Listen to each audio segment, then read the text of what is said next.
UPN and WB came out, and it felt like it became the ghetto, where it's like black shows had to be on there and they couldn't be on networks. And I called it night at the time. I'm like, why does it all have to be over there?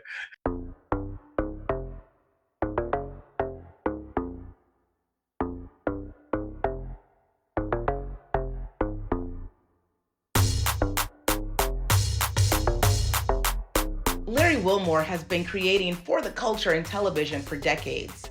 He started out as a stand-up comic before shifting into the world of television and writing on some of the biggest, best, and most talked about shows that really represented a fuller spectrum of Black life.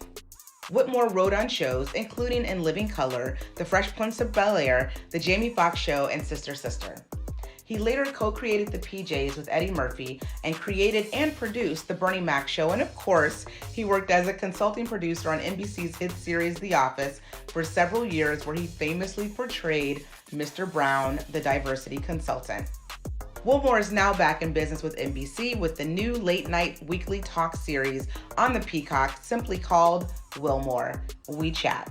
Larry, you have been creating television for the culture for so many years. I recently started rewatching Sister Sister, and bam, there you are as a bus driver in Detroit, and also writing and producing that series. Tell me about your Hollywood journey. How did you even, want to enter this industry in the first place? Well, I'd always, wanted to do this type of thing, but you never know if you actually can, I tried to do stand-up early on and that type of stuff, and I was a theater major in school.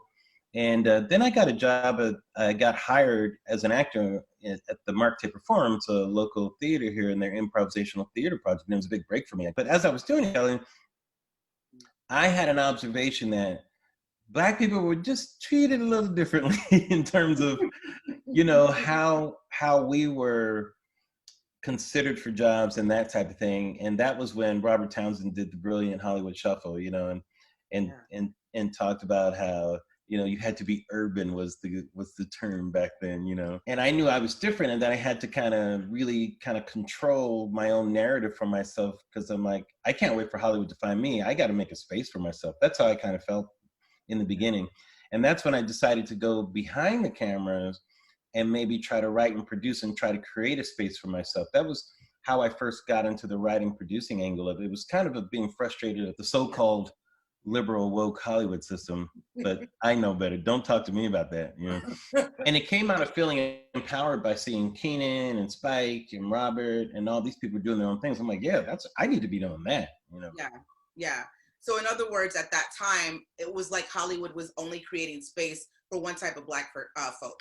And that was and it took us Black folk to create the authentic spaces. And I wanted to be part of that, rather than for lack of a better term, white Hollywood to try to fit me into what their notion of Black was. I'm like, no. I'd rather create that space, because I know how fluid it is. There's so many different examples of us. We don't just represent one thing, Yeah. And create, you did. You co-created PJ with Eddie Murphy, and you created the Bernie Mac Show. I'm making a writer. That's my writer's distinction. Because you were bringing different types of representation of Black Hollywood. Did that feel like a very weighty challenge for you at that time? Yeah, it always was. I started, In Living Color was kind of my big break, and as you mentioned, I worked on Sister Sister, Fresh Prince, shows like that were in the culture, and some of my friends worked on some of the other shows, like Yvette Lee Bowser's doing Living Single. I knew friends on Martin, and there was a great feeling in the air. I remember in the early mid-90s. Towards the end of the late 90s, it felt like a lot of that was going away. When Fox got football, they kind of got rid of a lot of their Black shows and everything. And then UPN and WB came out, and it felt like it became the ghetto, where it's like Black shows had to be on there and they couldn't be on networks. And I called it Nig at Night at the time. I'm like, why does it all have to be over there? I remember in the press, I said the networks are having ethnic cleansing. So I was kind of bristling about being put into a category. And I was talking to a friend of mine. I was working on the Jamie Foxx Show at the time. And my friend Janine Sherman, who went on to do great things, but at the time we were on that show and we were talking, she said, Larry, how come there's no Black Seinfeld show out there and that type of stuff? And I said, Janine, because you haven't written it yet, you know? And she was like, oh, snap. And then I thought, wait a second, I haven't written it yet either, you know? And that's what really, that really motivated me to do the PJs. I wanted to put something on television. It had to be reckoned with. It couldn't just be dismissed in a category. Here's something that had amazing talent on it. It was produced and written well. You comparing it to The Simpsons on that level, and not, no shade, but not to the Wayans brothers, you know? But, and I only say that not to disparage them, but at that time, here's what you need to know. They would put the Black shows in a negative category. They were never really up for awards and that thing. Cosby Show was an outlier. It was one of the few shows that got the positive glossy recognition. Other shows were popular, but they didn't get glossy recognition. Like Fresh Prince never got glossy recognition. Family Matters, Living Single never won an Emmy. Like none of these shows got recognized. And I thought it's also important for us to have representation in the respect category too. Did you feel like that happened at that time, especially? It started to happen. We got nominated for a couple of Emmys. Janae Dubois won an Emmy for her work on the PJs, you know, and because I had colleagues who worked in those other shows and had worked with those people, there was a respect that was already built, you know, like I knew writers on The Simpsons, and I made sure that my goal back then, of course, was to put on a funny, entertaining show, but I really was conscious, I have to tell you, of making sure we were thought of in this way too, and not just being funny, you know. You know this better than me. I think it's sometimes very challenging to create Black art in its full spectrum because you feel like you need to put forth something to dispel stereotypes. And I would imagine as a comedy writer and as a comic, that is such a hard kind of balance to strike in this town. Has it been for you? Yeah, it always is, because you're always pushing up against that, and not just from white people, from Black people too, who get concerned about they don't want to have negative images. And I understand, I get that. You know, I don't think that's so much the case now because we've had so many different things, which is great. We're such in a different time. But certainly I would feel a lot of that. I usually just ignored it because I'm like, I got to just do the art that I think we have to do and just put it out there and let people, as I say, reckon with it for what it is. You know, so the whole time you were creating and co-creating some of these really kind of big pop culture moments on television for us, you were behind the scenes for the most part. We would see you every now and again, like I said, on camera. Sneak on camera. Every now and again, and you know, obviously one of my favorite little glimpses of you on camera is Mr. Brown in The Office, where I know you worked on that show for a couple of years. But was there a moment that made you say you're ready to be back, you know, on stage, you know, kind of a throwback to your life as a stand-up comic or in front of the camera? And if so, what was that turning point for you? I had a big disagreement with Fox about the Bernie Mac show. They just didn't get it, you know. And there's just I felt a lot of condescension, a lot of stuff too. And after winning many awards, including an Emmy for that show, like I got a writing Emmy. And this is what I mean by respect. I got a writing Emmy for that show, which is the hardest category for people of color to penetrate over the years. And it was for the pilot too, right? Like the very first thing you wrote. Yeah. Correct. So it wasn't like I had a whole staff, you know, and that I wrote that, you know, terrorized in my bedroom, you know, trying to write. But I was so proud of that too, you know. And to me, that was so meaningful. We won a Humanitas Award. We won the TV Critics Award that year. We were nominated for a Golden Globe in our first year. You know, we won a Peabody Award in our first year. And Fox fired me, you know.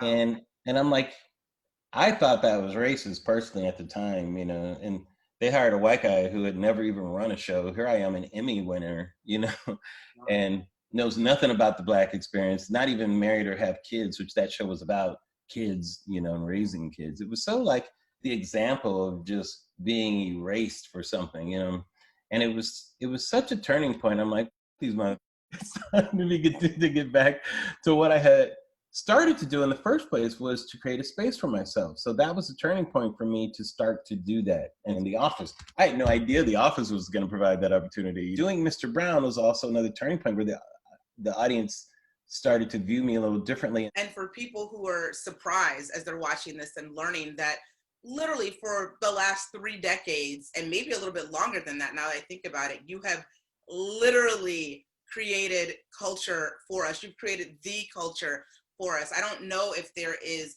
an important, significant show about us that you haven't in some ways, been part of. So thank you for that No, contribution. I I can appreciate only it. imagine what it's Knock on like. wood, I've been very fortunate in Yeah. that sense. The late night talk show space seems like a really comfortable spot for you. Is it? And if so, why is that?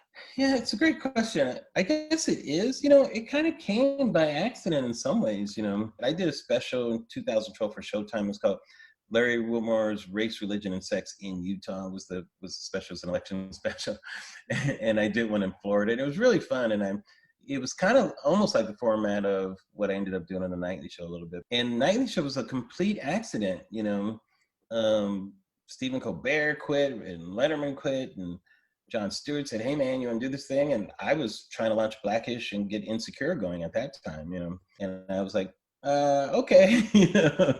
And now I'm in a totally different conversation, weighing in on things, you know, like doing the White House Correspondents' Dinner, you know, which was Obama's last one, you know. I was there and Yeah. watched everything that happened in the space. Yes. I could only imagine what it might have felt like out there. We could do a whole pod on that. That was a surreal moment. The show that I'm doing now is very simple, real direct, keep it in 100 as I do, you know, and just having fun in that sense. Why is now the right time to have those types of conversations? Well, it's funny because on Nightly Show, I actually was talking about that stuff. We were covering Ferguson and, you know, Freddie Gray and all those things, you know, back then. And people are like, why is Larry Wilmore race baiting? Why does he got to talk about that stuff all the time? And I was like, I'll stop talking about it when it stops happening.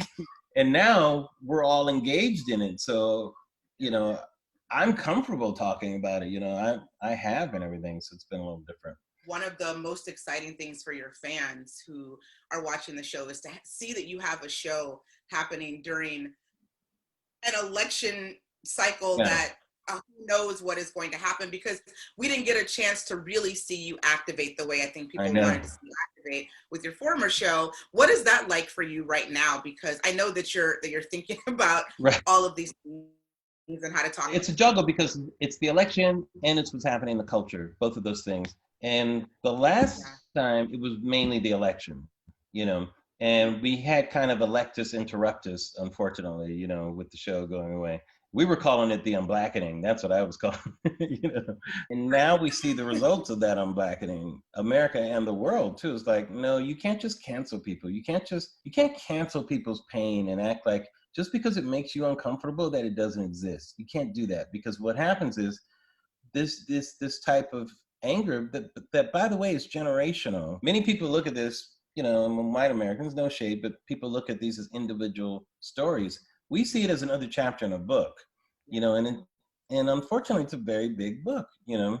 That's what we're kind of juggling in the show. What's going on in the culture and what's happening in the horse race. Yeah, and you're giving us a lot of comedy. Yeah, definitely. It's with a light touch. I don't want people to think they're watching some serious show. It's always going to be the light touch.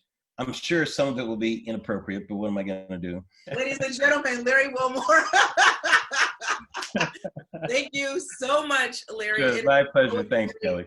To talk to you. I really appreciate it. My pleasure. It's great seeing you. Thank you so much. Coming up on the next episode of Another Act is actor and singer Tyrese Gibson.